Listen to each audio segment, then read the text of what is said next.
Hello बच्चों, let's see the question. The given question is which is not correct about SN2 reaction.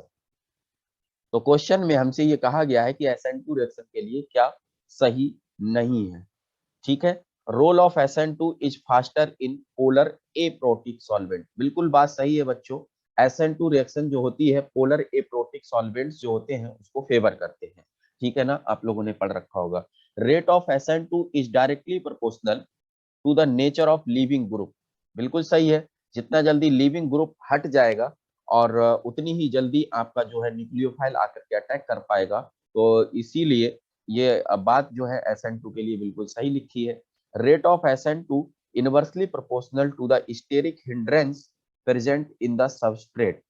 तो बिल्कुल सही बात लिखी है बच्चों, क्योंकि SN2 रिएक्शंस में हम लोग देखते हैं जो स्मॉलर एल्काइल ग्रुप होते हैं वो इसको फेवर करते हैं, है ना. SN2 में रिएक्टिविटी के ऑर्डर की अगर बात की जाए तो भी हम लोगों को पता है प्राइमरी, सेकेंडरी और क्या होता है बच्चा, टर्सरी होता है. ठीक है ना.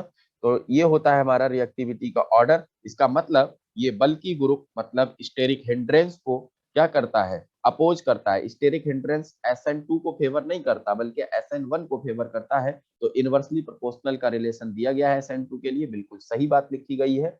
अब बचता है fourth option. Rate of SN2 increases as the stability of carbocation increases.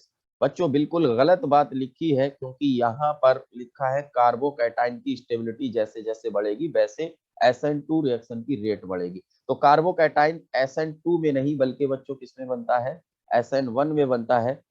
Carbocation की स्टेबिलिटी पर SN1 रिएक्शन डिपेंड करती है, SN2 नहीं करती है. ठीक है ना. इसीलिए यह ऑप्शन गलत लिखा है और हमसे गलत ही पूछा गया है. तो इसीलिए इसका सही आंसर हो जाएगा option D. I hope you understand it well. All the best.